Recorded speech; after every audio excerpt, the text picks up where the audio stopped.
The campground I manage in Northern California does not have rules during the day.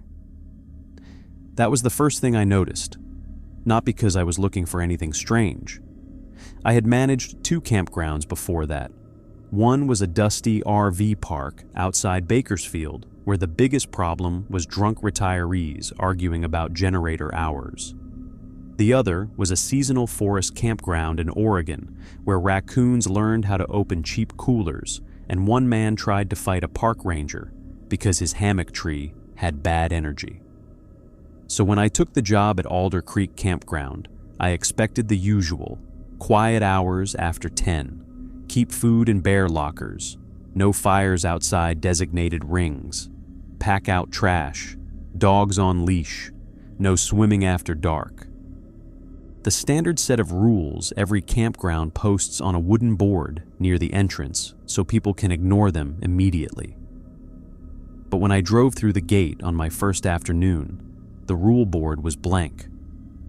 Not empty, exactly. There was a big wooden sign right past the ranger kiosk. It had the campground name carved across the top: Alder Creek, Campground Redwood Ridge, Recreation Area. Below that were 12 metal hooks, evenly spaced in 2 neat rows. No papers, no plaques, no printed regulations, just empty hooks. I remember thinking it was lazy management. I would learn that lazy had nothing to do with it. Alder Creek sits in the northern part of California, deep enough into redwood country that cell service disappears before the pavement does. The campground is about 20 miles from the nearest town, tucked between steep forest, a narrow creek, and an old logging road that hasn't been maintained since the 80s. There are 40 campsites, 8 cabins, 1 bathhouse, a small store, a storage shed, a maintenance garage, and a manager's cabin near the entrance. The redwoods are the main reason people come. They are massive, ancient, and beautiful in a way that makes you feel temporary. In the afternoon, sunlight comes down in long, gold shafts between the trunks, and everything smells like damp earth, wood smoke, pine needles, and clean, cold water. During the day, Alder Creek looked like the kind of place families would take photos. Couples would drink coffee beside tents, and hikers would talk too loudly about how peaceful nature is. At night, the forest changed ownership. I just didn't know that yet. The man who hired me was named Roland Pike. He was the regional supervisor for the private company that leased the campground from the county. He met me at the entrance kiosk, wearing a fleece jacket, cargo pants, and a baseball cap with the company logo on it.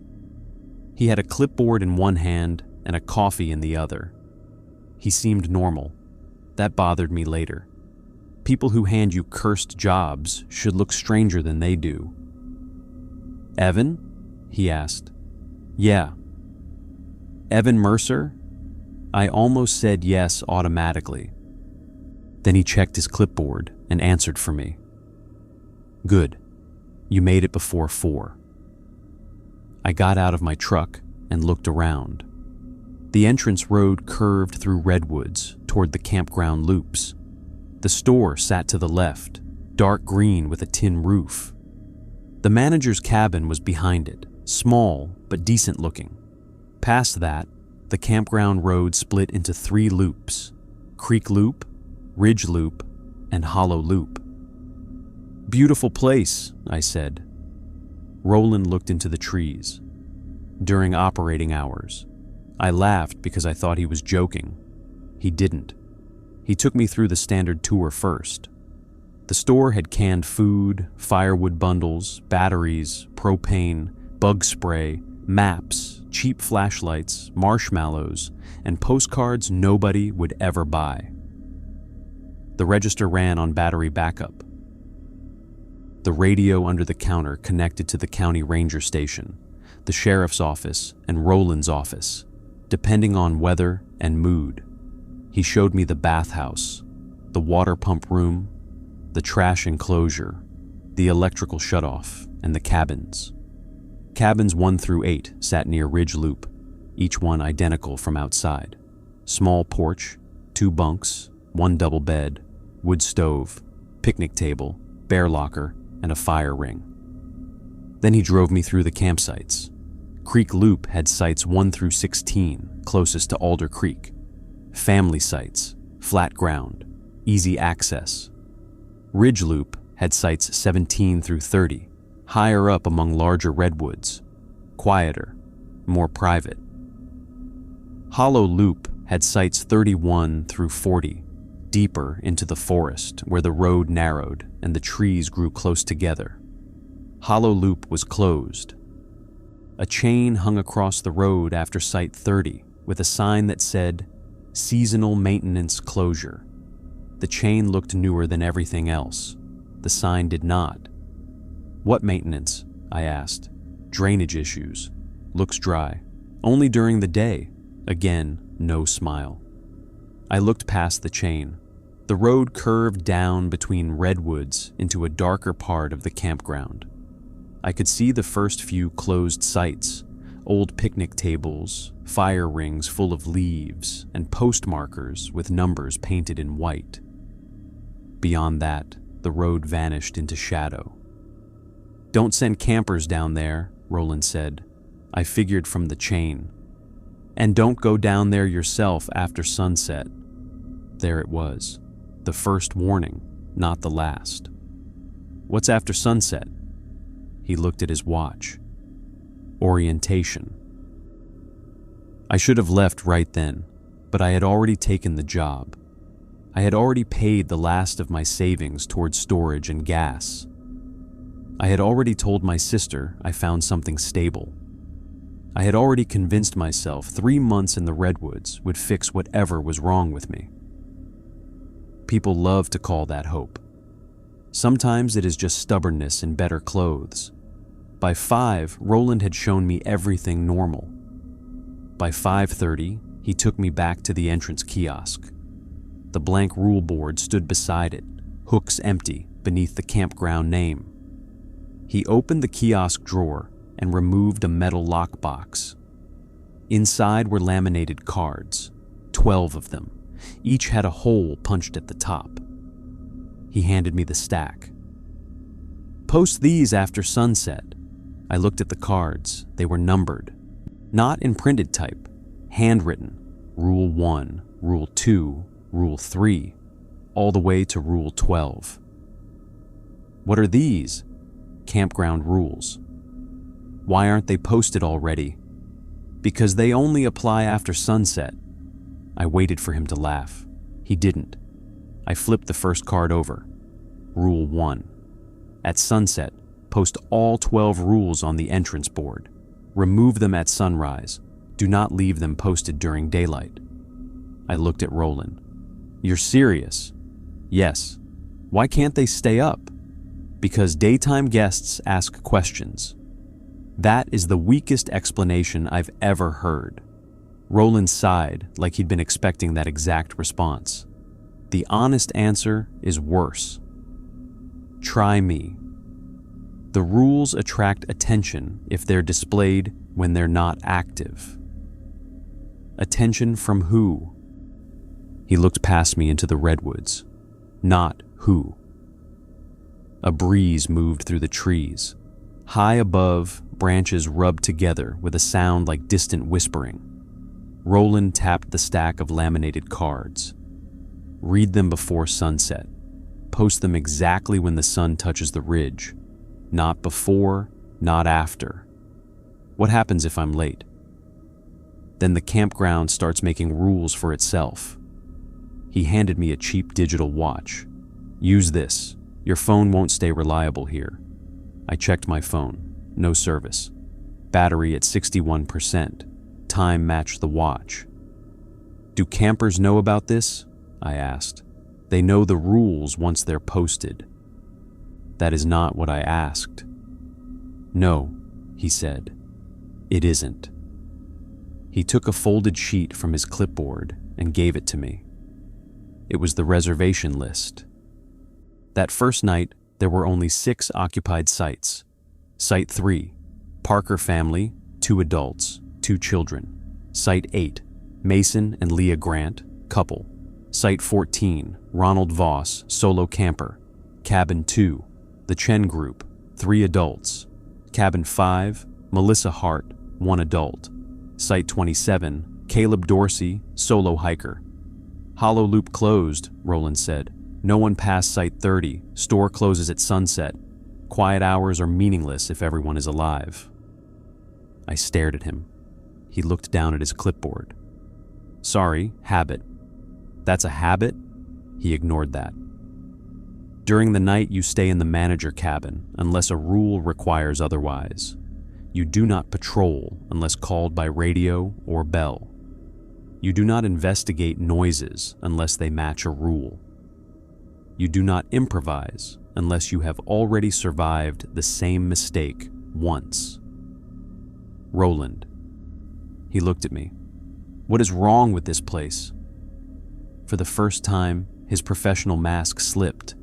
He looked tired, very tired. Alder Creek was not built as a campground, he said.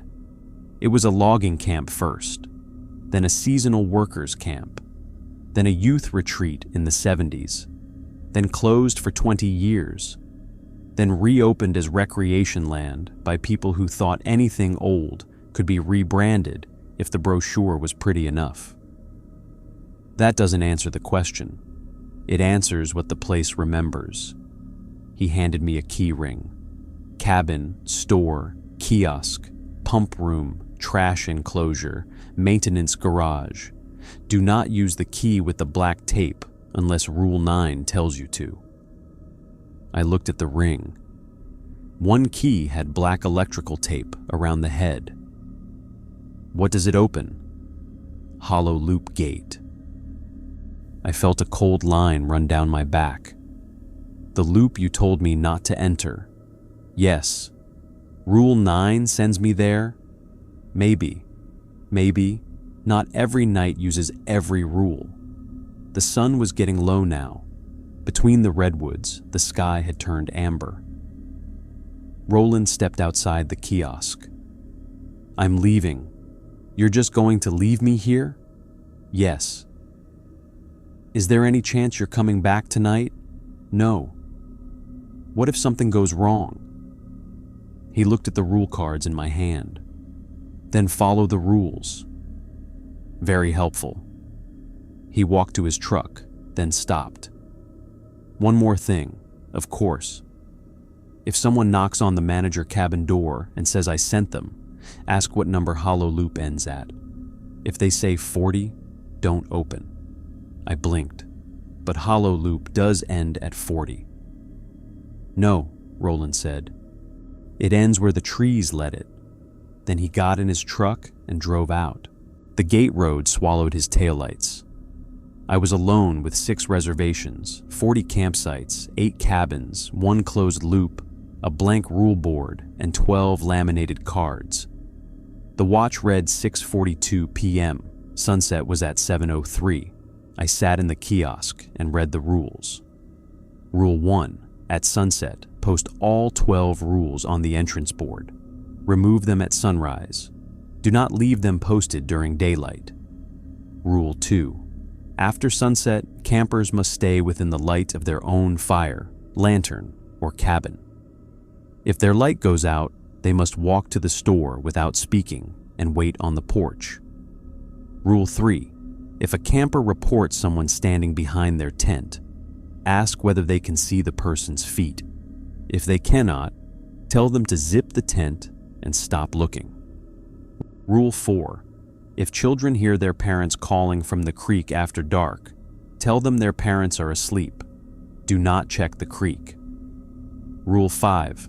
If food disappears from a bear locker and the latch is still closed, do not blame animals. Mark the site as visited in the night log. Rule 6. If the bathhouse lights turn blue, lock both doors and tape the outside handles. Do not ask if anyone is inside. Rule 7. If the camp's doorbell rings once after closing, ignore it. Twice, Answer from inside with store closed. 3 times, leave by the back door and go to the manager cabin. Rule 8. If a camper knocks on your door after midnight, ask for their site number. If they say a number above 40, do not respond again. Rule 9. If laughter comes from hollow loop, unlock the chain, walk to the first unlit fire ring, and pour water into it. Do not go farther. Rule 10. If the redwood marked with 3 white bands appears beside any occupied site, move the campers before 2 a.m. Do not tell them why. Rule 11. If the campground map changes, draw the old road from memory before checking the new one. Rule 12. If every fire in the campground goes out at once, ring the emergency bell beside the store until one relights. I read them twice, then a third time. The worst part was how practical some sounded. Stay within light. Watch children. Don't check the creek. Move campers. Close the store. Ring a bell. They were insane, but they were written like emergency procedures. The sun touched the ridge. My watch clicked to 7:03. I stepped outside and hung the rules on the board, one by one. Rule 1, Rule 2, Rule 3, all 12. The moment the last card touched its hook, the forest changed. Not dramatically. No thunder, no scream, no sudden cold wind, just a shift in attention. During the day, the redwoods had stood around the campground like old guardians. At sunset, they became an audience. I could feel them looking. The store bell rang once. I turned. The camp store was closed, door locked, lights off except the porch bulb. Rule 7. Once after closing, ignore it. I ignored it. The bell rang again, twice. Answer from inside with store closed. I went into the store, locked the door behind me, stood behind the counter, and said, "Store closed." The bell did not ring a third time. Good. No. I promised myself I would not use that word. At 7:20, the radio crackled. The radio sat under the store counter, connected to a base antenna on the roof. Roland had shown me how to use it. Channel 1 for campground, Channel 2 for county, Channel 3 for maintenance. A man's voice came through. "Camp office, this is Site 8. Mason Grant." I picked up. "Camp office, go ahead." "Hey, sorry, we saw those rules on the board. Is that a joke?" I looked through the store window at the rule board glowing under the kiosk light. "No." A pause. "You're serious?" "Yes." Another pause. His voice became less amused. "Okay, so when it says stay within light, what counts as light? Your fire, lantern, or cabin light? What about phone flashlight?" I looked at my own phone on the counter. It had dropped to 22%. "No." "Why not?" "Because something in the forest probably knew how to make batteries lie." I said, "Campground policy." He laughed nervously. "Right, okay. Weird policy. Keep your fire or lantern on after dark." "Yeah, sure." The radio clicked off. At 7:45, I walked from the store to the manager cabin. It was only 30 yards. I took a lantern anyway. The cabin was small, but better than expected. Bed, desk, heater, sink, fridge, bathroom, old couch, wall map, night log, and an emergency bell rope that ran through the wall toward the store porch. The wall map showed all 3 loops: creek, ridge, hollow. Hollow loop ended at site 40. I took a photo of it with my phone, then remembered Rule 11 and drew the old road from memory in the night log. Entrance road, store, manager cabin, creek loop, ridge loop, chain at hollow, sites 31 to 40. I felt ridiculous. Then I checked the wall map again. Hollow loop now ended at site 43. 3 news sites had appeared on the paper. The ink looked old. My mouth went dry. Rule 11. If the campground map changes, draw the old road from memory before checking the new one. I had done that. Now what? No further instruction. I closed the logbook and did not update the map. At 8:10, a camper knocked on the store door. I watched from the manager cabin window. The porch light lit him from above. It was Ronald Voss from Site 14, solo camper, late 50s, heavy jacket, gray beard. He had bought firewood earlier and complained about the price. He rang the store bell once. Rule 7. Ignore. He rang twice. I was in the cabin, not the store. The rule said answer from inside, with store closed. I could not do that from here. Ronald peered through the store window. He rang a 3rd time. Rule 7. 3 times, leave by the back door and go to the manager cabin. I was already in the manager cabin. The store's back door opened by itself. I saw it from across the clearing, a black rectangle in the back wall. Ronald did not see it. He was still at the front. From inside the dark store, something moved between shelves. I grabbed the radio. Site 14, this is camp office. Ronald had his handheld radio clipped to his belt. I saw him jump when it crackled. He pulled it free. Yeah? Store is closed. Return to your fire. Just need ice. Return to your fire. He looked annoyed. Then something inside the store rang the bell. Once, from the inside. Ronald looked through the glass again. Is someone in there? No, I said. Return to your fire now. He must have heard something in my voice because he backed away. The store bell rang twice, from inside. Ronald turned and hurried toward Creek Loop. The store back door closed by itself. I wrote, 8:12 p.m. Site 14 rang store bell 3 times. Camper redirected. Store back door opened and closed without entry. No further contact. At 8:40, the Parker children at Site 3 started screaming. I grabbed the lantern, radio, and night log and ran toward Creek Loop. The Parker family had 1 large tent, 1 smaller kids' tent, a minivan, and a fire burning low in the ring. The parents, Elise and Tom Parker, stood outside in pajama pants and jackets. Their 2 children, maybe 7 and 10, were crying beside the picnic table. What happened? I asked. The mother grabbed my arm.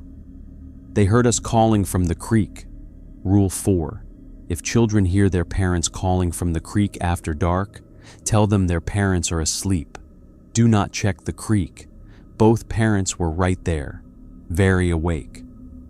The little boy pointed toward the dark trees beyond their sight. It sounded like Dad. The older girl shook her head. It sounded like Mom. From the creek came Tom Parker's voice. Kids? The real Tom went pale. From the same direction, Elise's voice called. Come here, baby. I found something. The mother covered her mouth. I looked at the children. Your parents are asleep, I said. Tom stared at me. What? I kept my eyes on the kids. Your parents are asleep. Get in the tent. Zip it closed. Do not answer anything from the creek. The boy looked at his father. But Dad's right. Your parents are asleep, I repeated. Elise understood before Tom did. She knelt and pushed the children gently toward the larger tent. Listen to him, she whispered. Tom looked toward the creek. His own voice called again. Come help me. He took 1 step. I grabbed his jacket. Do not check the creek. That's my voice. I know. That doesn't make sense. I know. Elise pulled him backward. Tom, from the creek, her voice screamed. Not words, just a sudden, horrible scream cut short by wet choking. Tom stopped fighting me. The children crawled into the tent. Elise zipped it from inside. I stood by the fire until the voices stopped. Then I made Tom put more wood on. "Keep the fire lit," I said. He nodded too many times. "Are we safe?" I looked into the trees. No one is safe if the fire goes out. That was the most honest thing I could say. At 9:15, the radio called from cabin 5. Melissa Hart. She sounded embarrassed. "Hi, sorry, I know this is weird, but I think someone is behind my cabin." Rule 3 was for tents, someone standing behind their tent. Cabin was not tent, but the logic felt close enough. "Can you see them?" "No, I can hear them." "What do you hear?" "Breathing." I looked at the campground map. Cabin 5 sat near the edge of Ridge Loop, backed by thick redwoods. "Do not go outside." "I wasn't planning to."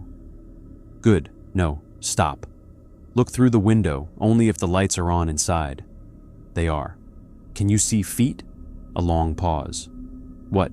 If you look, can you see feet?" "I see legs." "Feet?" Another pause. "No." My skin tightened. "Close the curtain, lock the door, put more wood in the stove if you can do it without opening anything." "What is it?" "Do that now." Her voice dropped. It just said my name. "Do not answer." "It sounds like my sister."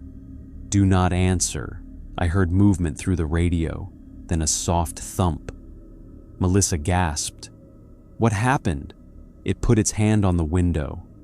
"Curtain closed?" "Yes." "Then don't look." The radio stayed open. For 3 minutes, I listened to Melissa breathing, while something outside her cabin whispered her name in 3 different voices. Then she said, "It's leaving. Do not check." "I won't." I logged it. 9:15 p.m. Cabin 5 reported presence behind cabin. No feet visible. Camper instructed to close curtains and remain inside. Voice imitation reported. No visual confirmation after curtain closure. At 10:00, quiet hours began. The campground became almost calm. Fires burned in 6 places. Cabin lights glowed. The creek moved through darkness. The redwoods stood still. I made tea and sat at the manager cabin desk, reading the rules again and again until I started memorizing them. At 10:38, food disappeared from the bear locker at Site 27. Caleb Dorsey, the solo hiker, called it in. "Someone stole my food." "Is your locker open?" "No, that's the thing. It's locked." Rule 5. If food disappears from a bear locker and the latch is still closed, do not blame animals. Mark the site as visited in the night log. "Are you within your light?" "Yeah, lantern's on." "Stay there." "Do I get reimbursed?" I almost laughed. Then I remembered where I was and did not. "I'm marking your site as visited." "What does that mean?" "Stay within your light." "That doesn't answer my question." "I know." In the night log, I wrote, 10:41 p.m., Site 27 food missing from locked bear locker. Latch closed. Marked site visited. The moment I wrote visited, something scratched the outside wall of the manager cabin. 3 slow lines, like claws. Then silence. At 11:06, the bathhouse lights turned blue. I saw it from my cabin window.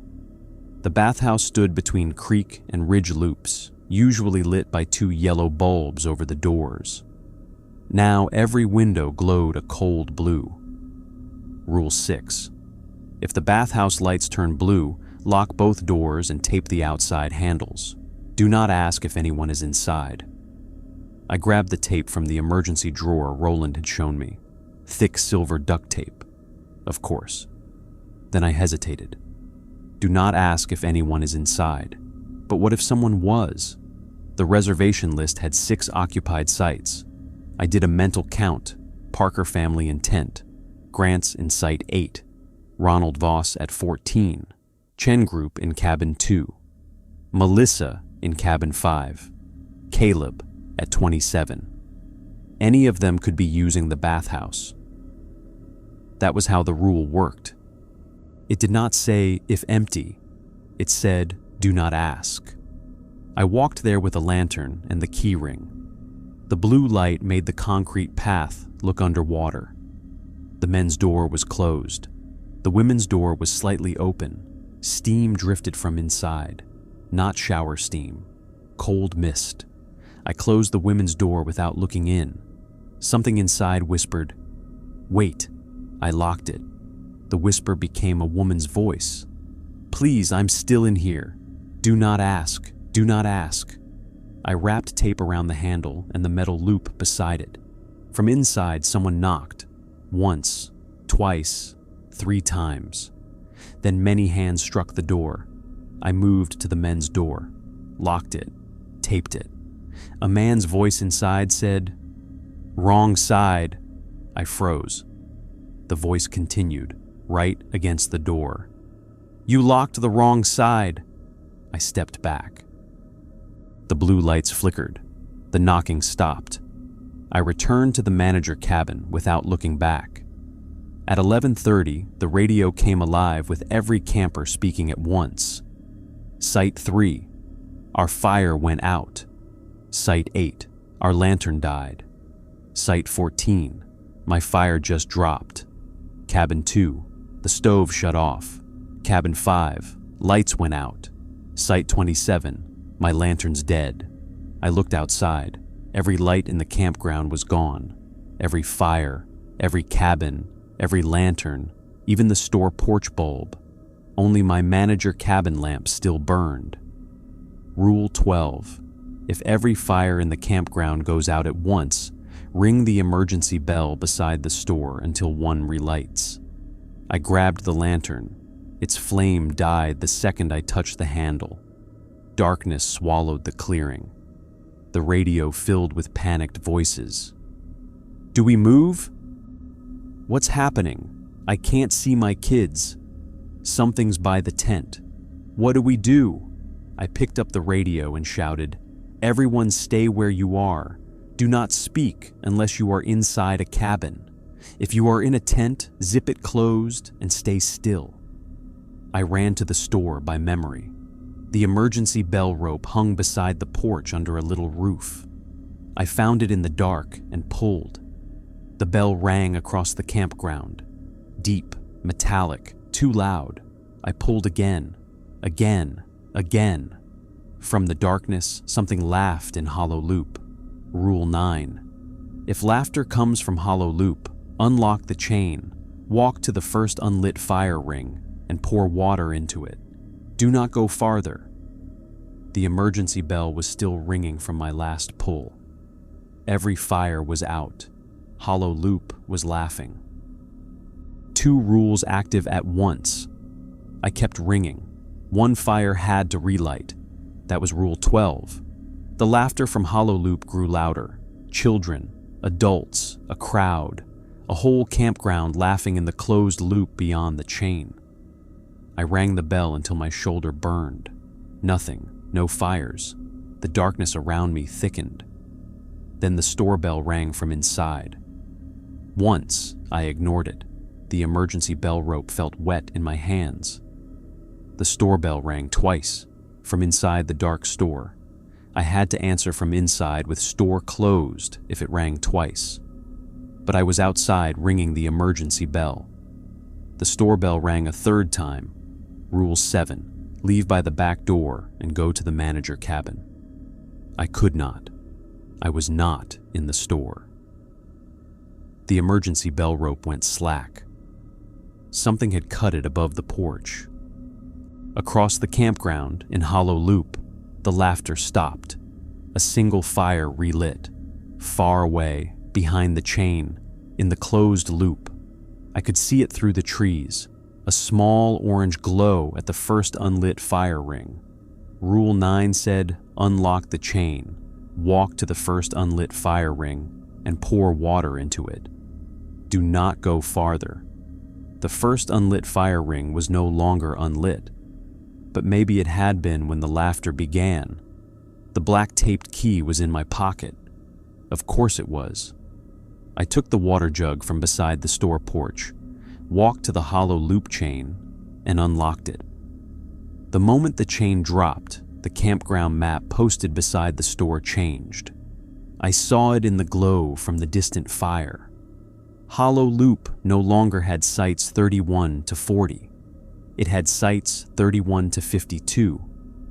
And at site 41, a figure stood beside the fire, waving for me to come closer. The figure at site 41 waved like it had been waiting for me. Not frantic, not desperate, just patient. One arm raised beside the fire, hand opening and closing in the orange glow. Come here, come closer. The chain lay open at my feet. Behind me, the campground was completely dark except for the weak light spilling from my manager cabin window. Every other fire, lantern, stove, and porch bulb had gone out. The emergency bell rope hung severed beside the store. The campers were silent now, which was almost worse than when they had been panicking over the radio. Ahead, Hollow Loop curved down between the redwoods. It should have had 10 closed sites, 31 to 40.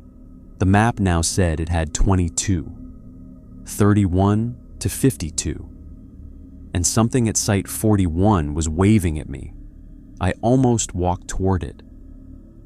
That is the part I hate admitting. After everything that had already happened, after the voices from the creek, the blue bathhouse, the person without feet behind cabin 5, I still almost followed a stranger waving from the dark. Because I was scared. Because the only fire in the campground was down there. Because Rule 12 said ring the emergency bell until one relights, and one had relit. Because a stupid, desperate part of me thought the campground had given me a next step. Then I remembered the exact wording of Rule 9. If laughter comes from Hollow Loop, unlock the chain, walk to the first unlit fire ring, and pour water into it. Do not go farther, not the first lit fire, not the first figure, the first unlit fire ring. I held the water jug in both hands and stepped past the chain. The air changed immediately. Outside Hollow Loop, the campground smelled like redwood bark, smoke, damp leaves, and cold earth. Inside Hollow Loop, it smelled older, wet ash, mildew, rotten canvas, old sweat trapped in sleeping bags that had been packed away damp and forgotten. The road sloped down under the trees. My shoes crunched over gravel and pine needles. The darkness there did not sit between the trunks. It seemed to hang from them. Site 31 appeared on my left. A picnic table leaned under moss. The site marker was half split, white numbers peeling. The fire ring sat in the center, full of black wet ash. Unlit. First unlit fire ring. I stopped. The figure at site 41 kept waving far down the loop. It looked closer now, not because it had moved, because the road between us had shortened. I twisted the cap off the water jug. From the dark near site 32, a woman whispered, "Not that one." I poured the water into the fire ring. The ash hissed. Steam burst upward, not white steam, black. It rose in a narrow column and smelled like burned hair. The whole loop exhaled. Every tree around me creaked at once, high branches grinding together above the road. The figure at site 41 dropped its arm. The fire beside it went out. Behind me, somewhere in the open campground, a fire relit. Then another, then another. Radio voices exploded from my belt. Site 3. Tom Parker shouting, "Our fire's back!" Cabin 2. Someone crying in relief. Site 8. Mason Grant saying, "What the hell was that?" Cabin 5. Melissa Hart whispering, "The thing left." Site 27, Caleb Dorsey, breathing hard and saying nothing. I backed away from the fire ring. Do not go farther. I turned to leave. The chain was gone. The road behind me did not lead back to the store. It led deeper into Hollow Loop. Site 32, Site 33, Site 34. My stomach sank. No. I had come maybe 20 yards. The chain should have been visible behind me, open across the road. The store light should have been beyond it. The manager cabin window should have been a square of yellow in the trees. Instead, the road curved downward. Site markers lined both sides. The map had changed. I took the night log from under my arm, opened it to the page where I had drawn the old road, and held it up. My sketch showed Hollow Loop ending at 40.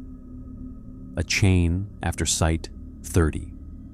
One road in, one road out. The ink began to shift. The line I had drawn stretched, bending downward, adding loops and side roads. Little campsite numbers appeared where I had left empty space. I slammed the logbook shut. Rule 11 said draw the old road from memory before checking the new one. I had drawn it. But the old road was changing anyway. Maybe I needed to remember harder. I turned around again. Site 31 was behind me. Beyond it, the chain hung open. The store was visible. The manager cabin light glowed. The campground returned. I almost ran. I didn't. Running felt like something Hollow Loop might enjoy. I walked back carefully, stepped over the chain, and locked it behind me with the black-taped key. The moment the lock clicked, the rule board near the entrance rattled. All 12 laminated cards shook on their hooks. Then a 13th hook appeared below them. Empty. I stared at it for a long time. No rule card, just the hook. Waiting. At 12:04 a.m., I checked every camper over the radio. I did not ask if they were okay. That felt like inviting too much. I asked for site number, head count, and light status. Site 3, Parker family, 4 people, fire lit.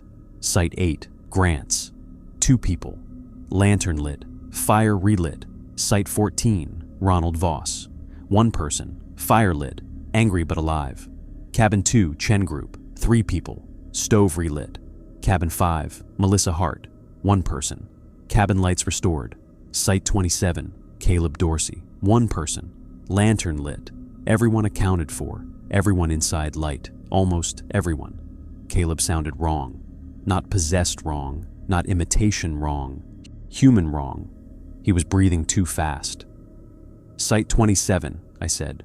Confirm you are inside your lantern light. A pause. Then, yes. Confirm you are alone. Another pause. The radio clicked with static. Caleb, he whispered, there's a tree. I closed my eyes. Rule 10. If the redwood marked with 3 white bands appears beside any occupied site, move the campers before 2 a.m. Do not tell them why. Describe the tree. It's huge, bigger than the others, right at the edge of my sight. Does it have markings? A long silence, then, very softly, 3 white bands. The digital watch read 12:11 a.m. I had until 2 o'clock. Pack only what you can carry in one trip, I said. Keep your lantern with you. Do not leave the light. Why? Drainage issue. Even in panic, part of me appreciated how stupid that sounded. What? Your site is being moved. Campground policy. The food's gone. I'm not staying here anyway. Good. No. I grabbed the spare lantern, a cabin key, and the reservation clipboard. Cabin 7 was empty. It sat on Ridge Loop, farther from the creek and nowhere near Hollow. I stepped outside. The campground had settled into a tense quiet. Fires burned at each occupied site, but low and tight, like they were afraid to throw light too far. The bathhouse still glowed blue, both doors locked and taped. I did not look at it for long. As I walked toward Ridge Loop, I kept checking the tree line. Redwoods are already enormous at night. Every trunk looks like it could be watching you. But when I reached Site 27, I knew which tree Caleb meant immediately. It had not been there earlier. I would have noticed. It stood behind his tent, massive, wider than my truck, bark black-red and deeply furrowed. 3 white bands circled its trunk about chest height. Not paint, not tape. White growth, like bone pressed through bark. Caleb stood beside his picnic table, lantern in one hand, backpack in the other. He was younger than I had thought, maybe 23, with a thin beard and hiking clothes that looked too expensive to be dirty yet. He stared at the tree. "I swear that wasn't there. Don't look at it." His eyes snapped to me. "What? Look at me. You are moving to cabin 7. Because of a tree? Yes. I want to leave. No one drives out after midnight. I can. You can't." He laughed once, high and frightened. "Is this campground even legal? Move." The white bands on the tree seemed brighter in the lantern light. Behind the trunk, something shifted. Not around it, inside it. A shape pressing outward beneath bark. Caleb saw my face and stopped arguing. We moved fast. He carried his backpack and lantern. I carried nothing from his site because Rule 10 only said move the campers, not their gear.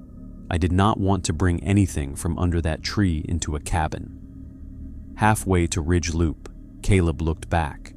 I grabbed his hood and yanked him forward. "Do not. What is that thing? Drainage. Stop saying drainage. Then stop asking." Behind us, from Site 27, his own voice called, "Wait, I forgot my pack." Caleb froze. His pack was on his shoulder.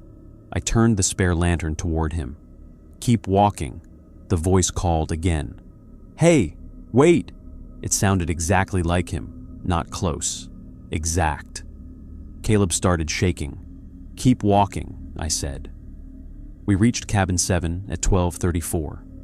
I unlocked it, checked the windows, checked beneath both bunks, checked the stove, checked the back wall. No tree visible, no markings, no voices. I handed Caleb the key. "You stay inside until sunrise. Keep the stove lit.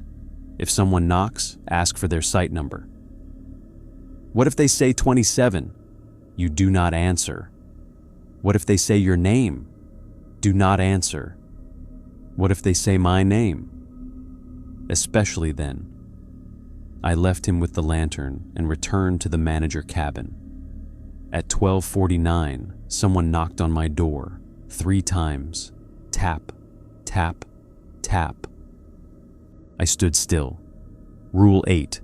If a camper knocks on your door after midnight, ask for their site number. If they say a number above 40, do not respond again. I checked the window. A woman stood on the porch. Dark hair, rain jacket, no lantern. I did not recognize her from the reservation sheet. "Site number," I called through the door. 38. Closed loop, below 40, but hollow loop was closed. "Name on reservation?" She paused. "Dorsey." Caleb Dorsey was in cabin 7, Site 27, not 38.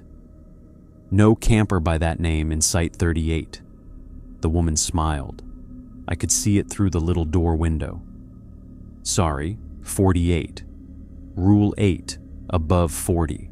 Do not respond again." She knocked again. Tap, tap, tap. "Manager?" No answer. "Manager, the rules say you have to help campers." No answer. "We paid." No answer. She leaned closer to the glass. Her face looked wet, though no rain fell. "Site 52 needs firewood." No answer. Her smile widened. "Site 53 needs a shovel." I stepped back from the door. The doorknob turned. Locked. The woman whispered, "Hollow loop ends where the trees led it." Then she walked off the porch. I did not move until I saw her pass the window. She went toward the store, not hollow loop. The store bell rang once. I ignored it. Twice. I was not inside the store. Third ring. The manager cabin back door opened by itself. Cold air swept in. Rule 7 was trying to apply through the store again.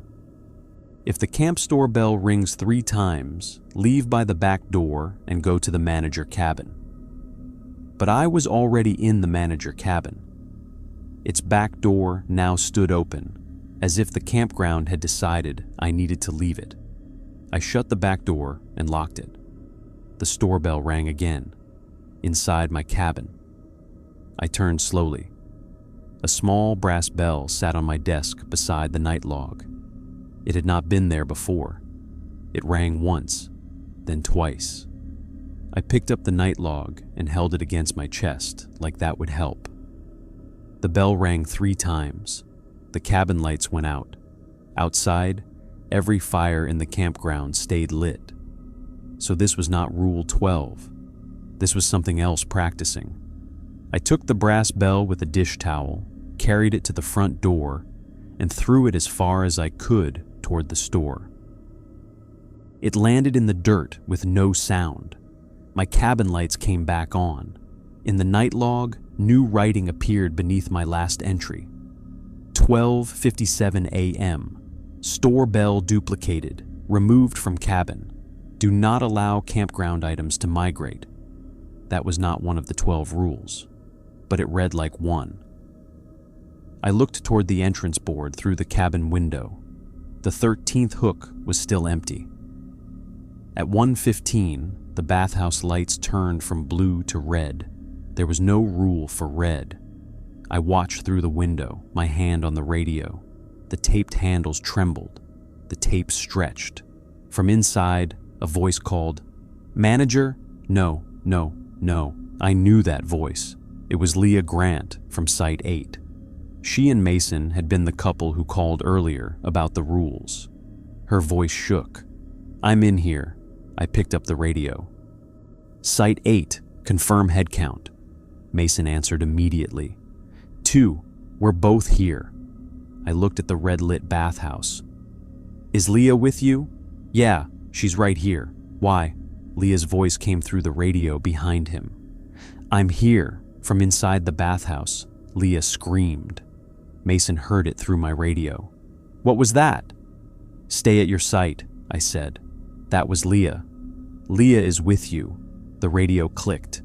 Real Leah came on, crying. "That sounded like me." "Yes." The bathhouse door shook. The tape held. Red light pulsed behind frosted windows. The voice inside changed. Not Leah now, a child, then Tom Parker, then Caleb, then Roland Pike, then my sister. "Evan," she called from the bathhouse. "Please." I had not told the campground my sister's voice. That meant it was learning from me. Memory, not records. I turned off the radio. The bathhouse went dark. No blue, no red, just dark. In the night log, I wrote 1:17 a.m. Bathhouse lights changed from blue to red. Voices imitated living campers and family. Tape held. No entry. The ink dried. At 1:40, I noticed the redwood with 3 white bands beside Site 27 was gone. That should have been a relief. It was not, because Cabin 7 now had a tree beside it. I saw it on the map before I saw it outside. The wall map changed again. A little hand-drawn tree appeared beside Cabin 7. 3 white bands. The rule said if the tree appears beside any occupied site, move the campers before 2 a.m. Caleb had been moved to Cabin 7. Now the tree had followed. The watch read 1:41, 19 minutes. I grabbed the radio. Cabin 7, answer. Static. Caleb, answer. No response. I took the lantern and ran. The campground road seemed longer now. Fires burned low at every site. No one called out. No one asked questions. The whole place felt like it was holding its breath to see whether I would make it in time. Cabin 7's porch light was on. A redwood stood beside the cabin. 3 white bands. Its trunk pressed so close to the wall that bark touched the window frame. Inside, Caleb was shouting. Not words at first, just panic. I unlocked the cabin door and shoved it open. Caleb stood on the bed with his back against the wall, holding the lantern like a weapon. The window behind him was filled with bark. Not glass. Bark. The tree had grown across it. A pale shape pressed outward from inside the trunk. Human face. No eyes. Mouth open. Caleb saw me and nearly fell getting down. It followed me. I see that. Now what? Move, campers, before 2 o'clock. Do not tell them why. Too late for that second part. We move again. Where? I looked at the reservation sheet. Empty cabins. 1, 3, 4, 6, 8. But what stopped the tree from following him again? The rule said, move, campers. Plural. Maybe it was not about location. Maybe it was about occupancy. Maybe the tree marked whoever was alone. Caleb had been solo at Site 27, solo in Cabin 7. I keyed the radio. Cabin 2, Chen Group, answer. A sleepy, frightened voice replied, yes? I'm moving a camper to your cabin until sunrise. What? Campground policy. No, I'm not asking. The tree hit the cabin wall once, a deep, heavy thud. Caleb whimpered. The watch read 1:49. I grabbed his arm and pulled him out. Behind us, the cabin window shattered inward, not glass, bark splinters. The eyeless face pushed through the wall and whispered in Caleb's voice, I need to be alone. We ran. At Cabin 2, the Chen Group opened the door before I knocked. 3 adults, all pale, all holding flashlights and 1 cast iron pan. I pushed Caleb inside. 4 people in this cabin now, I said. The oldest of the 3, a woman named Grace Chen, looked at me with more anger than fear. What is happening? Do not let him leave alone. Do not let anyone inside unless they give a reserved site number under 40. What if you come back? Ask me for the current rule number. What is it? 12. She understood too quickly. Maybe fear makes people efficient. I shut the cabin door. The watch read 1:57. The redwood with 3 white bands stood halfway between Cabin 7 and Cabin 2. It had moved closer, but not reached them. At 2 o'clock exactly, the tree stopped. The white bands cracked and peeled away like old paint. The trunk became normal redwood, still too close to the cabin, but normal for now. When I returned to the manager cabin, Roland Pike was sitting at my desk. I stopped in the doorway. He looked up. Same fleece jacket, same cargo pants, same company cap. Dry, calm, wrong. He smiled. Rough first night? I stayed on the porch. What number does Hollow Loop end at? He leaned back in my chair. 40. Do not open, but the door was already open. I was outside. He was inside. I took 1 step back. The thing wearing Roland smiled wider. Good, you remembered. I did not answer. He tapped the night log with 1 finger. You're doing better than the last one. No answer. Do you want to know what happened to him? No answer. Inside the cabin, the wall map changed. Hollow Loop extended past the edge of the paper. Roads branching. Sites adding. The Roland thing looked at the map. It likes managers. I backed off the porch. The thing said, you should come inside. Manager cabin is safest. No, not with it inside. At 2:13, every fire in the campground flared high, all at once. Orange light shot up through the trees. Campers started yelling. The thing wearing Roland stood and walked to the cabin door. It could not cross the threshold, not yet. "Ask me the right question," it said. I knew the rule. If someone knocks and says Roland sent them, ask what number Hollow Loop ends at. But this thing was Roland, or looked like him. "What number does Hollow Loop end at?" I asked again. It sighed. "Where the trees led it." The campground road behind me changed. I felt it before I turned. The manager cabin was no longer near the entrance. It was on Hollow Loop. The chain was gone. The store was gone. The rule board was gone. All around me, campsites stretched between redwoods, each one with an unlit fire ring and a number higher than 40. The manager cabin stood at Site 52. The Roland thing stepped onto the porch. "See?" it said. "Now we're both inside." From far away, beyond impossible rows of campsites, the emergency bell beside the store began ringing by itself.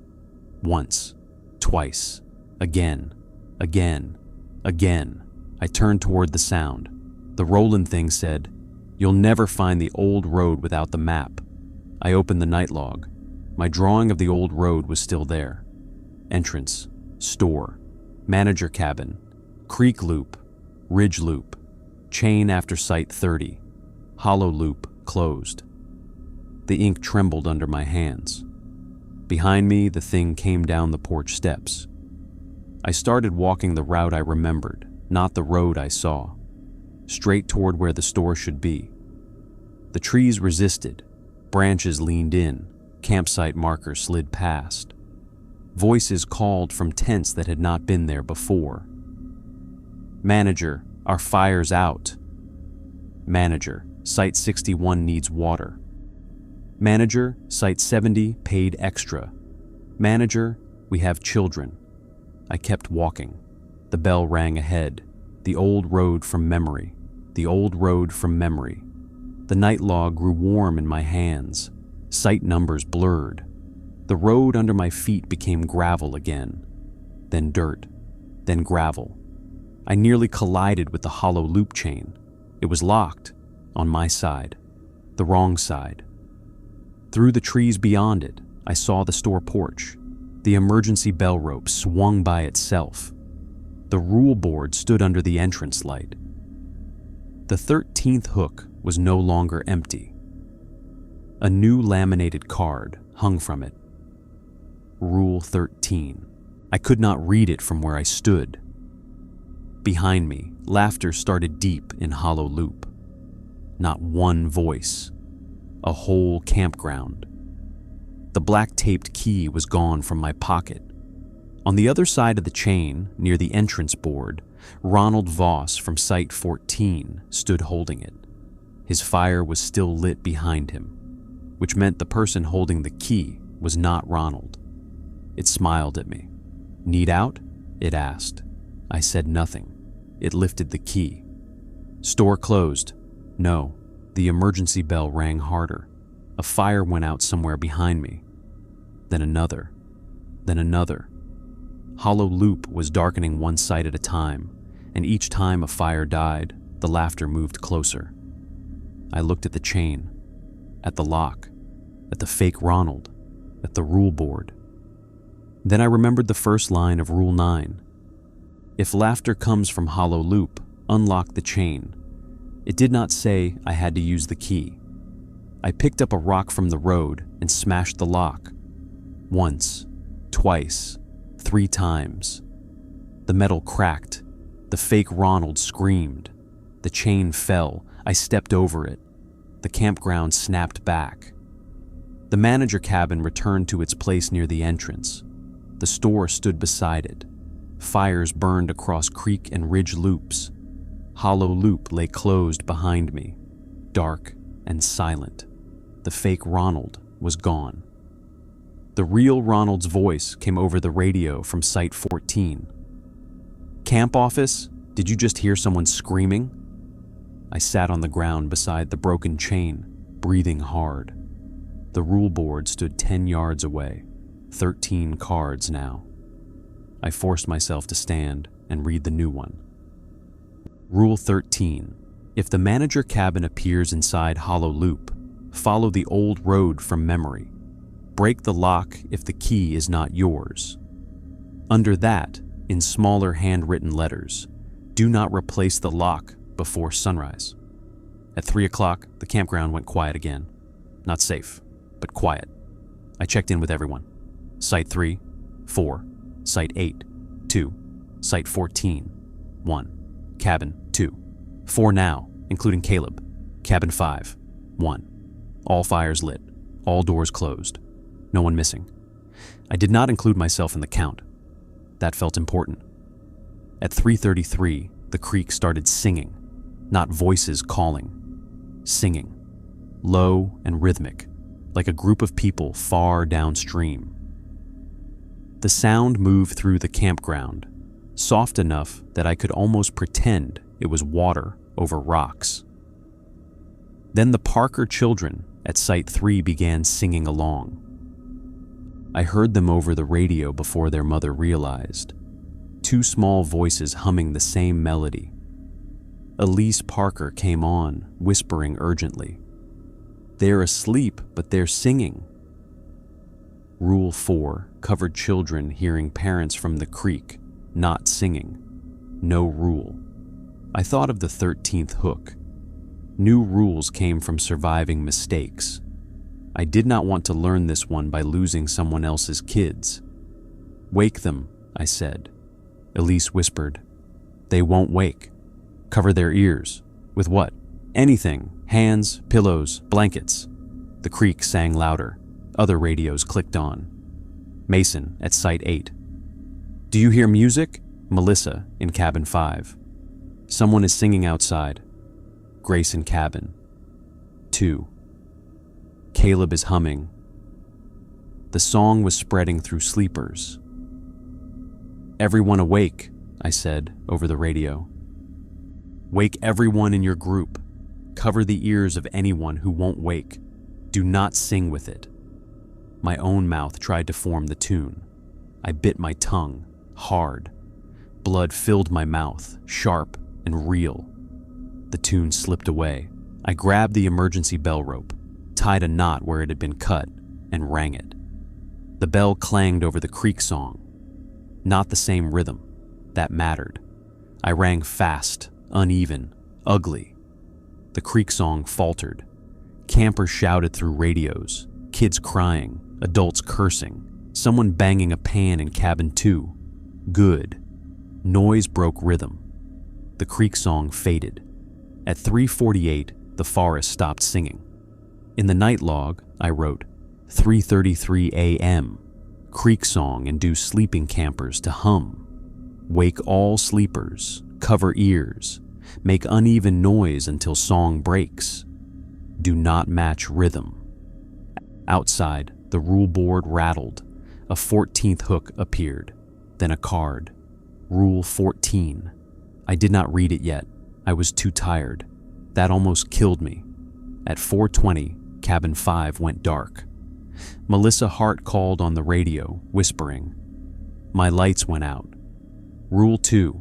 If light goes out, campers must walk to the store without speaking and wait on the porch.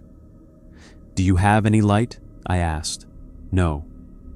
Do not speak after this. Walk to the store porch. Do not stop. Do not answer anyone. Bring nothing. She whispered. There's someone between me and the road. Can you see feet? No. Then do not look at it. Walk. The radio clicked off. I went to the store porch with a lantern and waited. From Ridge Loop, I saw movement. Melissa walked slowly down the road in pajama pants, boots, and a coat, arms tight at her sides. Behind her walked a tall shape. No feet visible. It stayed just outside the reach of the invisible light she no longer had. Her face was pale, eyes fixed on the store. She did not speak. The shape behind her leaned close to her ear. It spoke in a voice I could not hear. Melissa's mouth tightened. She kept walking. The store porch light flickered. No. If that light went out before she reached it, I did not know what counted as safety. I grabbed the lantern and held it high. "Look at the porch," I called. She did not answer. Good. The shape behind her turned its head toward me. Its face was hidden by darkness under redwood branches, but I saw its hands. Too long. Hanging almost to the ground. Melissa stepped onto the store porch. The shape stopped at the bottom step. The porch light steadied. Melissa collapsed against the door. Only then did she speak. "It said my sister was in Hollow Loop." "I know." "No, you don't." She lifted her face. Her eyes were full of tears. "My sister went missing camping when we were kids." Behind her, the store window reflected the porch. In the reflection, the shape stood on the step beside her, inside the reflection only. I shoved the store door open and pulled Melissa inside. The shape in the reflection smiled. The store bell rang once, then twice. We were inside. "Store closed," I said. The bell did not ring a third time. Melissa sat behind the counter, shaking until sunrise. At 5:15, the false dawn came. That is the only way I know how to describe it. The sky between the redwoods lightened. Birds started calling. The fires burned low. The rule board looked pale and harmless. For 1 weak, stupid moment, I thought the night was ending. Then the digital watch on my wrist read 5:15. Sunrise was 6:22, too early. Outside, cabin doors opened, tent zippers moved, campers began stepping out. Not all of them, just the ones most tired. Tom Parker emerged from Site 3, rubbing his face. Mason Grant stepped away from Site 8. Ronald Voss stood and stretched beside his fire. They thought morning had come. The rules were still posted. Rule 1 said, remove them at sunrise. Not dawn. Sunrise. I grabbed the radio. Everyone back inside your light now. It is not sunrise. Tom Parker looked toward the manager cabin. He frowned. It's light out. No, back inside. The forest brightened further. It looked exactly like early morning. Mist between trunks. Soft gray sky. Bird calls. Then one of the birds said Tom's name. He stopped moving. I shouted into the radio, back inside. Elise Parker pulled him into the tent. Mason returned to his site. Ronald looked annoyed, then saw something above him and dove toward his fire so fast he almost fell into it. The false light flickered. For 1 second, every redwood tree had a face, not carved, not shaped in bark. Actual faces pressed between branches, looking down at the campground. Then darkness returned. Real pre-dawn darkness. At 6:22, the sun touched the ridge. The change was immediate. The campground exhaled. Fires became just fires. The creek became just water. The redwoods became trees. The bathhouse lights went yellow. The tape on the doors peeled loose and fell. I stood before the rule board and removed the cards one by one. Rule 1, Rule 2, Rule 3, all the way to Rule 14. When I took down the new rules, my hands shook. Rule 13 about the manager cabin. Rule 14 about creek song. The moment the last card came off, all extra hooks vanished. Only 12 empty hooks remained. I locked the cards in the kiosk box. Then I checked the campground. No one had died. That should have felt like victory. It didn't, because Site 27's gear was gone. Not packed, gone. Tent, sleeping bag, cooler, bear locker contents, everything. The site was clean except for the fire ring, where ash had formed 3 white bands. Caleb stood outside cabin 2 with the Chen group, staring down Ridge Loop. "I'm not going back there," he said. "No," I answered. "You're not." At the bathhouse, both doors opened normally. Inside was dry, clean, empty, except for one thing written in fog on the mirror. "Managers should count themselves." I wiped it away before anyone else saw. At 7:05, Roland Pike drove in. He parked beside the kiosk, got out, and looked at the blank rule board. Then at me. Then at the broken hollow loop lock. "You added rules." "I survived things that weren't covered." He nodded. "Then they're yours now." "I'm leaving." "I figured you'd say that." "I mean today." He looked toward the campground. Campers were packing fast. No one wanted refunds. No one wanted explanations. They wanted the road, signal, breakfast somewhere with glass windows and normal bathrooms. Roland watched them go. "You can leave after turnover." "Turnover? Someone has to post tonight." "No." "You saw the mirror, didn't you?" I said nothing. His expression darkened. "What did it say?" I didn't answer fast enough. Roland stepped closer. "What did it say?" "Managers should count themselves." The color left his face. He looked toward the redwoods. Far beyond the open campground, somewhere past where Hollow Loop should have ended, a campfire sparked to life in daylight. "Not orange. White," Roland whispered. "It counted you." The empty rule board rattled. One hook appeared at the bottom, then another, then another. By full morning, in broad daylight, the board held 15 empty hooks. And from Hollow Loop, children began laughing. The children laughed from Hollow Loop in broad daylight. That was when I understood the worst thing about Alder Creek. Night was not the danger. Night was just when the campground stopped pretending. The sun was up. Birds called. Campers were throwing gear into cars, slamming trunks, arguing in low, terrified voices, and leaving behind anything they could not pack in under 5 minutes. The redwoods were lit gold between their trunks. The creek flashed silver through the trees. And still, from beyond the broken chain, children were laughing, not playing, not happy. Laughing like they had been told a joke they already knew the ending to. Roland Pike stood beside the entrance board, staring at the 15 empty hooks that had appeared in daylight. His face had gone slack. "You said that doesn't happen," I said. "No," he whispered. "I said the rules attract attention if they're displayed when they're not active." "They aren't displayed. Hooks count." The laughter carried again, light and high, from somewhere deeper than Site 40.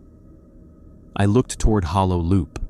The white campfire still burned down there between the redwoods, pale as bone in the morning light. "What does it mean that it counted me?" Roland swallowed. "The campground keeps a night count." "Campers?" "Occupancy." That word did not feel any better than campers. He looked toward the loops, counting under his breath. "Parker family, 4. Grants, 2. Voss, 1.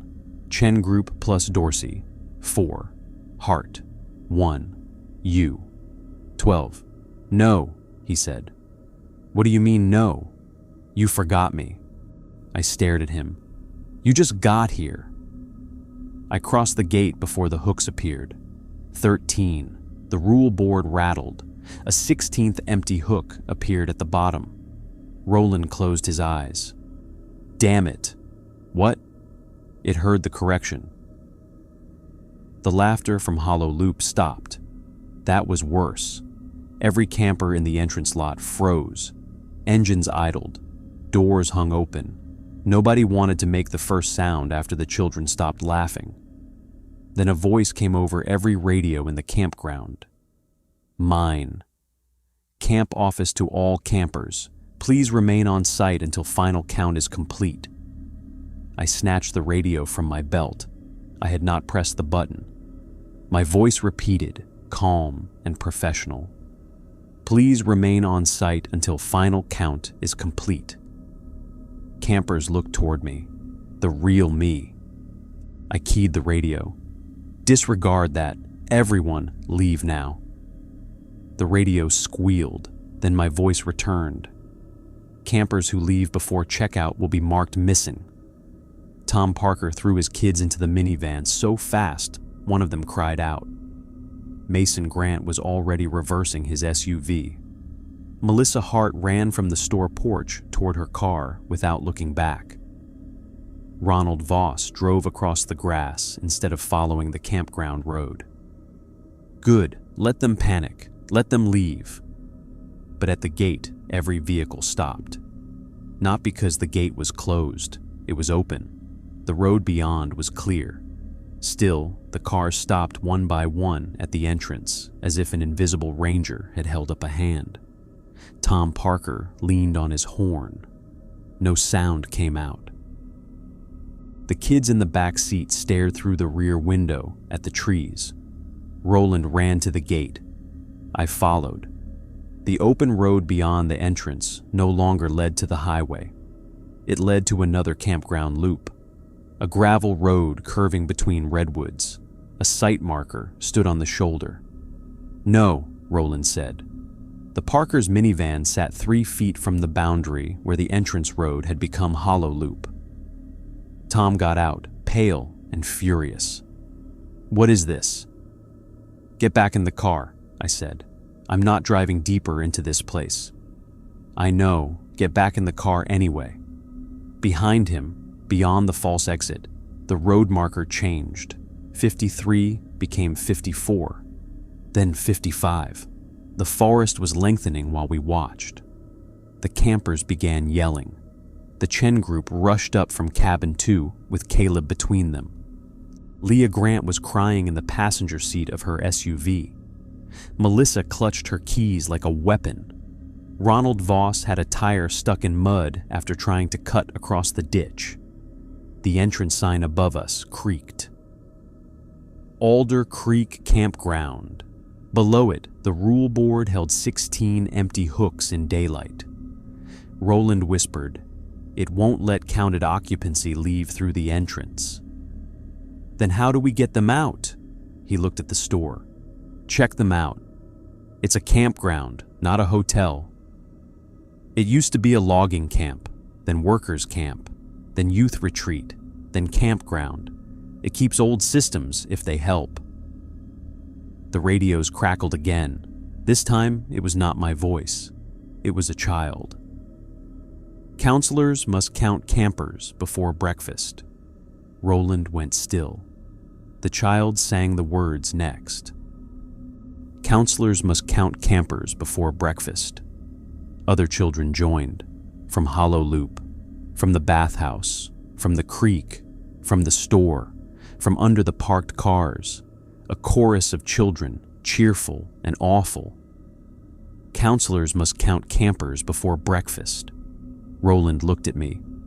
The youth retreat, I said. He nodded.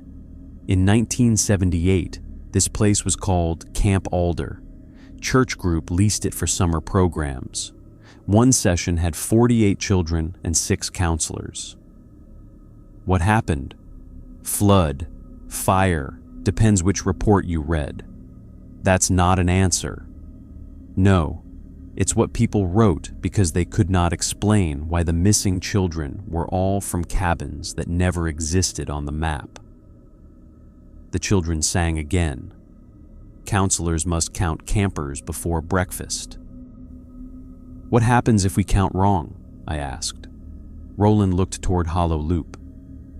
Then it supplies the missing number. On the rule board, a laminated card appeared on the 13th hook, then one on the 14th, then 15th, then 16th. I did not want to read them. I did anyway. Rule 13. If the manager cabin appears inside Hollow Loop, follow the old road from memory. Break the lock if the key is not yours. Rule 14. If the creek song reaches sleepers, wake them with uneven noise. Do not match the rhythm. Rule 15. If the rule board grows hooks in daylight, count only living campers allowed before noon. Do not count shadows, voices, reflections, or anyone beyond the chain. Rule 16. If the campground blocks the exit, check out all living campers at the store register. Each checkout must include name, site, head count, and destination off-site. Roland stared at Rule 16. That's new. You haven't seen it? No, then we do it. The store door opened by itself. Inside, the cash register chimed. The children in Hollow Loop stopped singing. A small voice whispered over the radio. Store open. The campers refused at first. I didn't blame them. No one wanted to go back inside a store that had rung bells by itself all night. No one wanted to give names to a place that copied voices and moved roads. No one wanted procedure. But fear can be organized when someone sounds certain enough. I stood on the store porch and shouted, "Everyone who wants to leave gets checked out through the register. Names, site, head count, destination. No extras. No jokes. No correcting each other unless someone is wrong. Stay in line. Stay in daylight. Do not answer anyone calling from the trees." Grace Chen was the first to understand. She pushed her group forward with Caleb. "We'll go first." Inside the store, the lights worked normally. The shelves looked ordinary. The brass bell sat beside the register, still and harmless looking. Behind the counter, the old checkout book lay open, though I had not put it there. A column had been drawn across the page. Name, site, count, destination. I took the pen. It was cold. Grace said, "Grace Chen, cabin 2, 4 living people, destination Eureka." I wrote it exactly. The register drawer opened. Inside was a white checkout slip. I handed it to her. "Take this. Do not lose it until you pass the gate." She nodded. The other 2 Chen adults gave their names. Caleb gave his. When I wrote Caleb Dorsey, the page resisted. The ink thickened. Outside, something in Ridge Loop whispered in Caleb's voice. "I'm still at Site 27. Caleb turned pale. I wrote louder than necessary, saying it as I wrote it. "Caleb Dorsey, cabin 2, counted living, destination Eureka." The register dinged. A slip printed. Caleb took it with shaking hands. The Chen group and Caleb walked to the gate. This time, the exit road flickered. For 1 second, it was Hollow Loop. Then the county road returned. They stepped across together. The moment all 4 crossed, their checkout slips turned to ash in their hands. They did not stop. They got into the Chen SUV and drove away. No one breathed until their taillights vanished. Then everyone rushed the store at once. "Line," I shouted, 1 group at a time. The Parkers came next. Tom, Elise, their 2 children. When I asked destination, Tom said, "Anywhere but here." The register drawer slammed shut. Elise grabbed his arm. "Reading," she said. "My sister's in Reading." I wrote Reading. The drawer opened. 4 slips. The little boy looked toward the store window. Outside, near the creek path, Tom Parker stood in the trees. Not the real Tom beside me. The other Tom waved. "Kids," the real Tom whispered. I put one hand on the boy's shoulder and turned him toward his mother. "Your parents are asleep," I said. The boy nodded like he remembered. The false Tom vanished. The Parkers crossed the gate safely. The Grants checked out for Crescent City. Ronald Voss checked out for Sacramento and complained the whole time, which honestly reassured me more than anything else. Melissa Hart hesitated when I asked destination. The store windows darkened. A woman's voice outside whispered, "Home." Melissa began to say it. I cut her off. "Give me a town." Tears filled her eyes. "My sister disappeared near Weaverville." "Not destination, town." She swallowed hard. "Arcata." I wrote Arcata. The register gave her a slip. As she crossed the gate, the false shape with no feet appeared behind her in the road reflection, but not on the road itself. Melissa did not look back. By 10:40 a.m., every camper had left. Only Roland and I remained. The rule board still held 16 cards. The checkout book still had 2 blank lines. The campground was quiet. Too quiet. Roland stood beside me behind the counter. "Now us. You first," I said. He shook his head. "Manager checks out last." "I'm manager.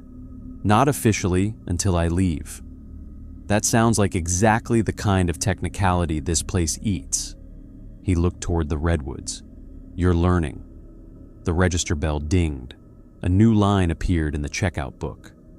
"Roland Pike, Site 40, Count 1, Destination, Hollow." Roland went still. I grabbed the pen and crossed it out. The ink reappeared. "Roland Pike, Site 40, Count 1, Destination, Hollow." "No," I said. The store bell rang once, then twice. I looked at Roland. "What did you do?" His face had aged 10 years since sunrise. "I managed Hollow Loop before it closed." "When?" 6 years ago. "Roland, there was a family at Site 38. They reported laughter from the closed loop. I thought it was kids sneaking in." I unlocked the chain. He stopped. The bell rang a third time. The store back door opened. A road stretched beyond it, not the service path. Hollow Loop. Site 40 marker stood just outside the back door. Roland whispered. I went farther. "Rule 9, do not go farther." "What happened?" "I found campers at Site 41. A whole group, fire going, kids laughing. I thought they were trespassing." He would not look at me. "I took their names." The checkout book flipped backward by itself. Pages blurred. Then stopped 6 years earlier. Roland Pike's handwriting filled the page. Site 41, Camp Alder Youth Group, 48 children, 6 counselors. Below that, manager confirmed occupancy. "Oh," I said. It was the only word I had. The campground had not invented the count. Roland had confirmed it. Maybe accidentally, maybe under pressure, maybe because they looked real. But he had written them down. He had given the old camp a current record. "I tried to fix it," he said. "How?" "Closing Hollow Loop, rules, chains, night counts. I kept managers rotating. Never more than a season. Never let the board grow in daylight. Until me. Until you survived too much. That made me angry enough to move." I tore the old page from the checkout book. The store lights went out. Roland shouted, "Don't!" Too late. The campground screamed. Not people, trees. Every redwood around Alder Creek groaned at once, trunks grinding, branches whipping, though there was no wind. From Hollow Loop came the sound of hundreds of tent zippers opening. Children began laughing again. Roland grabbed the torn page from my hand and shoved it onto the counter. "You can't tear records. You correct them." "Then correct it." His hand shook. The pen rolled toward him. He picked it up. Nothing happened. The pen would not write. The checkout book wanted the current manager. Me, of course. I took the pen. On the torn page, beneath Roland's old entry, I wrote, "Correction. Site 41 and beyond are not active campground sites. Camp Alder occupancy is historical, not current. No living campers assigned beyond Site 40." The ink held for 1 second. then blurred. The children outside began singing. "Counselors must count campers before breakfast," Roland whispered. "They want the count." "Then we give them the right one." I turned to the current page. Living campers checked out. Chen Group plus Caleb, 4. Parker family, 4. Grant Party, 2. Ronald Voss, 1. Melissa Hart, 1. Total living campers, 12. Living managers on site, 2. Total living occupancy, 14. No living occupancy in Hollow Loop. The register dinged. A checkout slip printed. Only one. It had Roland's name on it. Destination line blank. Roland stared at it. "It won't let me choose." I looked at the black taped key on the counter. It had appeared while I was writing. Beyond the store's back door, Hollow Loop waited in daylight. Children stood along the road now, dozens of them, maybe 48. They wore summer camp shirts from the 70s, shorts, tube socks, dirty sneakers. Some held marshmallow sticks, some held flashlights, some had towels around their shoulders like they had been called back from swimming. They were not rotted, not monstrous. That made it worse. They looked tired. At the front stood a girl with braided hair and a clipboard, a counselor. She looked at Roland. "You said we were campers," she called. Roland's lips trembled. "I'm sorry. You counted us. I know. You left before checkout." Roland closed his eyes. The girl held up her clipboard. "We can't leave without a manager." There it was. The trap inside the guilt. The campground did not just want Roland. It wanted a manager to walk them out. Maybe forever. Maybe into Hollow. Maybe into whatever old road opened past Site 52. I asked the girl, "What is your destination?" She looked at me. All the children looked at me. "Breakfast," she said. "Not a place." I shook my head. "Destination off-site." The children whispered among themselves. The girl frowned down at her clipboard.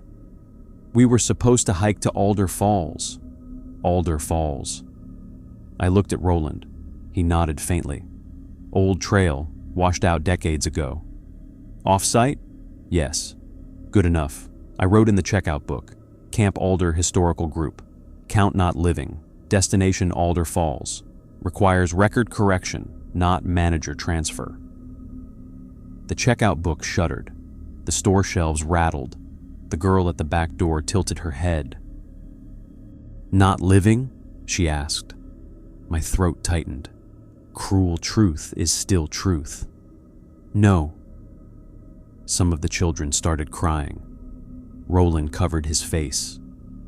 The girl looked down at herself as if noticing for the first time that sunlight passed through her arms. The white fire at Site 41 went out. The checkout register printed a long strip of paper. Not slips. Names. 48 children.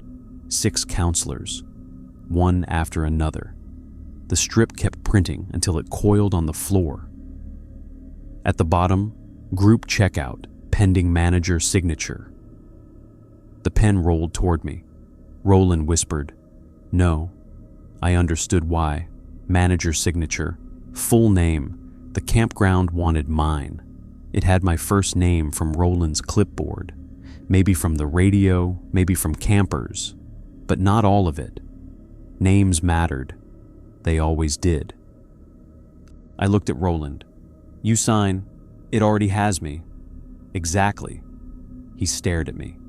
"You'll let it take me?" "No, I'll let you finish your paperwork." That was either mercy or cruelty. Maybe both. Roland took the pen. His hand shook so hard I thought he would drop it. He signed, "Roland Pike, Regional Supervisor." The checkout book accepted the signature. The children in Hollow Loop went silent. The counselor with the clipboard looked at him. "Are we checked out?"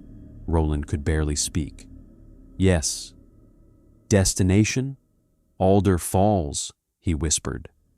The girl nodded, then turned.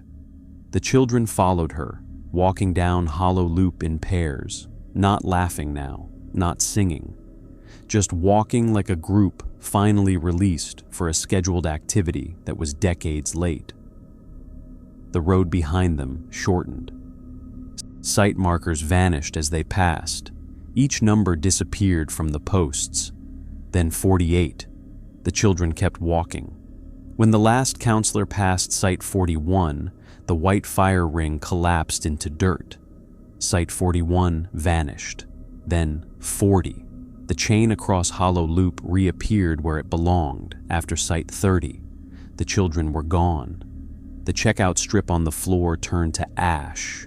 Roland's checkout slip printed again. This time, the destination read, County Road. He picked it up. The store back door no longer opened into Hollow Loop. It opened into the normal service yard. "You can leave," I said. Roland looked at me like he didn't know what that meant. Then he walked to the front gate. I followed. He crossed first. For a second, he flickered. Not vanished. Not taken.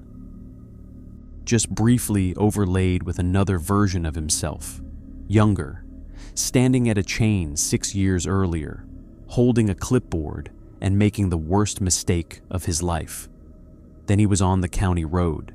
His slip turned to ash. He fell to his knees and started sobbing. The rule board behind me rattled. The 15th and 16th hooks fell off. Then the 14th. Then the 13th. All 4 new cards remained on the ground. I picked them up. They did not vanish. I still had one line left in the checkout book. Manager, me, name, site, count, destination. If I left, who removed the rules at sunrise tomorrow? No tomorrow. I went back into the store and wrote, Evan Mercer. Manager cabin. Count 1 living. Destination off-site. The pen hesitated at my last name. The shelves leaned inward. The bell trembled. I had given it the name, but only in checkout, only in leaving, clean accounts. The register printed a slip. I took it and walked toward the gate. The campground road tried once to bend. Just once, a flicker of redwoods, a glimpse of Site 53. Then I held up the slip and kept walking. At the gate, the rule board shook so hard the wooden posts cracked. A voice from the creek called in my sister's voice. Evan, wait. No, a child from Hollow Loop called. Manager, no. The store bell rang behind me. Once, twice, 3 times. No. I crossed the gate. The slip burned to ash in my fingers. The campground went silent. Roland was still on the roadside, breathing like someone who had almost drowned. I helped him up. Neither of us spoke for a long time. At noon, we called the county. Roland told them there had been an electrical fault, unsafe facilities, emergency closure. He said it with the confidence of a man who had lied to bureaucrats before and survived. By 2, a county ranger arrived. Then 2 sheriff's deputies.